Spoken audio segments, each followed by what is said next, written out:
Hey everybody, this is your girl TattooRika here. So right now I'm about to do another reaction video requested by Jacoby Muhammad. Shouts out to you. So it is 4 true scary subway horror stories. I'm guessing I'm gonna just make Monday the scary stuff because apparently people just love seeing me freak the hell out. But anyway, this is by Horror Nights, so I'll leave the link in the description as well as a link on their channel at the end of this video. So let's get into this. Let's go. Horror Nights presents 4 true scary subway horror stories. Number 4. Chad Hines' Last Ride. On February 7, 2016, Why? about 4:30 in the afternoon, the subway car on the F line in New York City was moderately busy. Many of the passengers on the train were heading to the 5 o'clock church service at Redeemer Presbyterian Church in Manhattan. One person who was on the subway but wasn't heading to church was 19-year-old Chad Hines. He had been drinking for the better part of the afternoon, and he was on his way to a friend's house to continue partying. While he rode the subway, he was listening to music on a portable speaker. His music, which he played at a high volume, was off-putting, and the lyrics were highly offensive, not just to the churchgoers on the train, but to many other people who were forced to listen to it. However, what made it worse was that Hines... Well, that is in New York. I ain't much gonna lie. He would have just got hit with a brick in New Orleans or a rock or something, or jumped. The possibilities are endless. was also trying, but failing, to sing along with the music. After about 5 minutes of dealing with the music, 63-year-old Derek Smith got Hines' attention and said, "Excuse me, can you turn down the music?" Hines unleashed a stream of swear words at the 60-year-old grandfather who was on his way to church and said, "It's a free country. I can do what I want." Smith calmly listened and then said, "Then it's my right to tell you that you're the load your whore of a mother should have swallowed. Complete and utter waste of DNA." This got Hines out of his seat, and he made his way over to Smith, who remained seated. Smith said, "You're going to have one shot. You better make it good." However, he didn't even have time to throw a punch, because Smith stood up quickly, slamming his head into the bottom of Hines' chin. This sent Hines flailing backwards, and he landed on his back. Hines obviously suffered a concussion, and Smith had proven his point. But Smith couldn't stop himself. He rushed to the young man lying on the floor of the subway, and using his best Sunday shoes, Smith started stomping on the 19-year-old's face. He didn't stop until his foot got stuck in the mush behind the fractured face bones. That's when Smith realized that everyone else on the subway, which included a dozen children, were screaming. Many people were also throwing up. Amazingly, no one had pressed the emergency stop button, and at the next station, everyone ran out of the train car screaming. Smith sat down beside the body and calmly waited for the police. He was arrested and charged with second-degree murder. When Smith was being transferred back to the prison, the reporter asked Smith if he felt guilty for what he did, and Smith casually responded, "No." After the brutal attack, Derek was hailed as a bit of a folk hero by some people, while others thought of him as a barbarian who stomped a young man's face in while children watched. He is set to go to trial in the summer of 2017.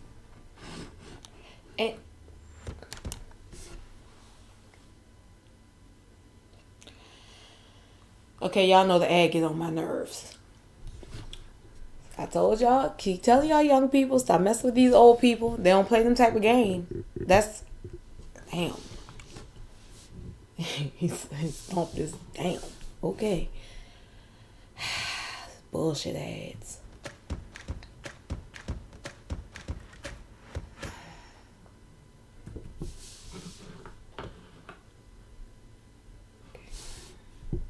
Number 3. The Bloody Metro. On September 18, 1974, the police were called to a subway station in the Paris Metro. In one of the subway cars, blood was splattered all over the back seats and windows.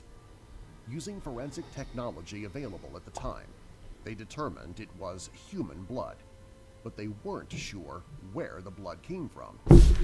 There were several people who went missing.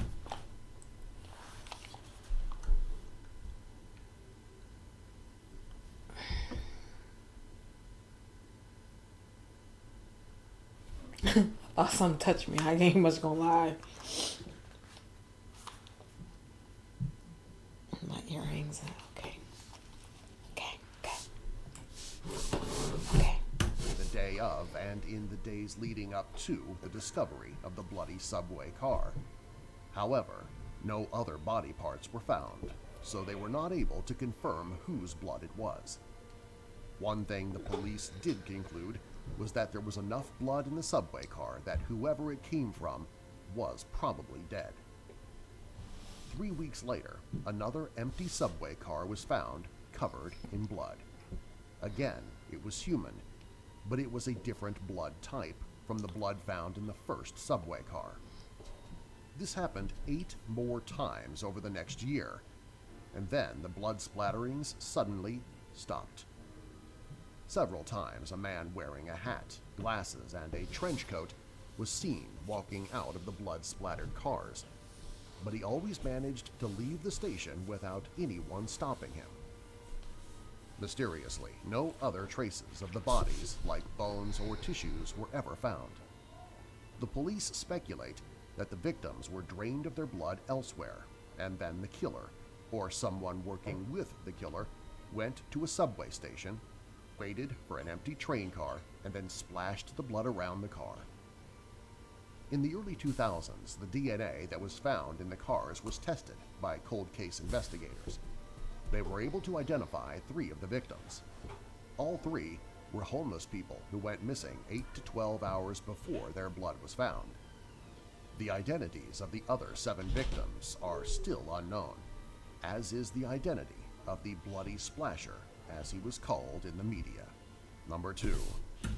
Okay, that's sad. First of all, it's bad enough that it's a home person lost their home, they on the street, and then you decide because you just want to just feel special that you gonna just kill them and drain their blood. Then you want to go and beat and splash their blood everywhere. Most likely that they're in. This will kill me. When we saw the first car, it's most likely with all the blood that they're dead. Probably.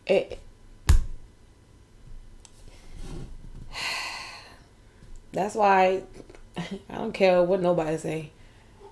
You will know where I'm at. So if I'm missing, you gonna know who I was with and you know who did it. The Metropolitan Railway disaster. On October 1st, 1880, passengers aboard the last train of the night on the Metropolitan Railway in London, England, were surprised when their train came to a sudden stop in a tunnel.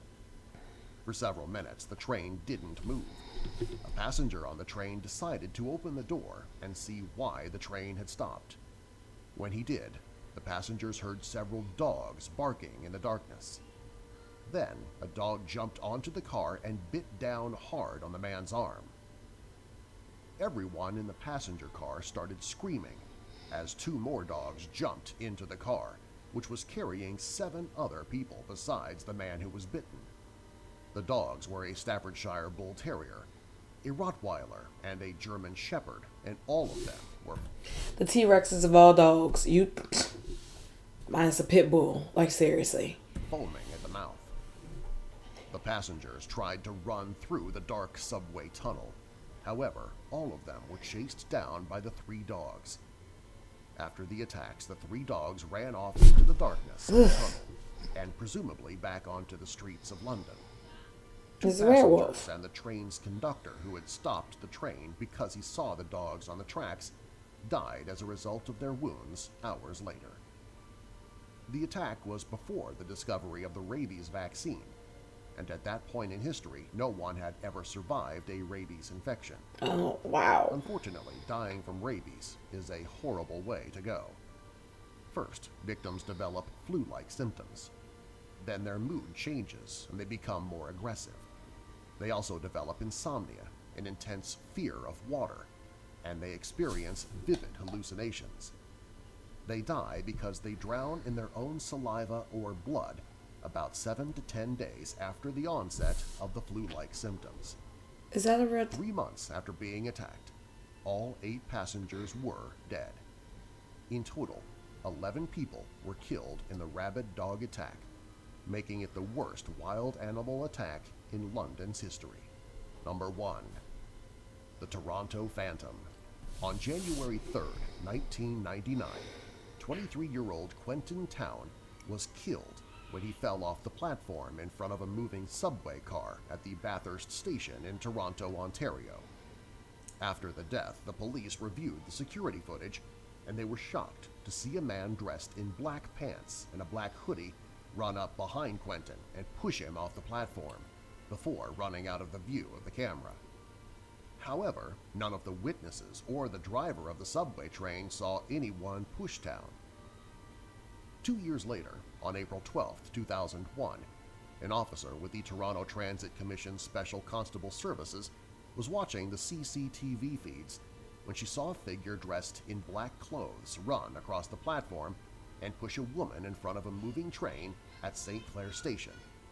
The victim, 31-year-old Zara Elmady, was pronounced dead at the scene. On October 23, 2001, there was another pushing incident. This time, there was an officer patrolling the subway platform at the Spadina station.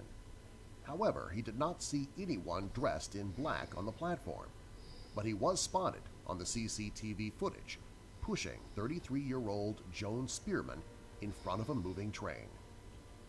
After the third assault, the pushings stopped as mysteriously as they started. The police have never been able to identify the figure in the dark clothes. So you mean to tell me this motherfucker done killed 3 people just pushing them? Y'all see him on camera, but at the same time, y'all ain't no forensic evidence. Y'all can find evidence for everything else, but you can't. All right. Believers in the supernatural speculate that the Phantom Pusher was a violent poltergeist. Subscribe for more.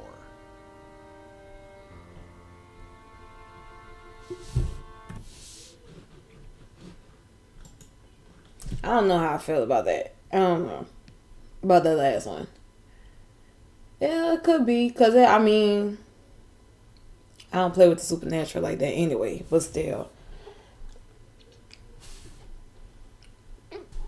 Then again, you know what? It could be maybe, I'm saying maybe, an angry ghost. Only because, I mean, probably the same thing happened to him and no one found his killer. So he's doing it to everyone else. But I'm gonna hate Mondays. And I already hate Mondays anyway. And yeah, I think Monday, since I already hate Mondays, Monday's just gonna be horror day. And that's gonna be that. Because I ain't gonna react to these every day of the week. I can't. So anyway, again, shouts out to Jacoby Muhammad for requesting this video. I hope you guys like the video. Subscribe to the channel. Also, leave me any comments, any videos you want to see me react to. I'll catch y'all for the next video. Later.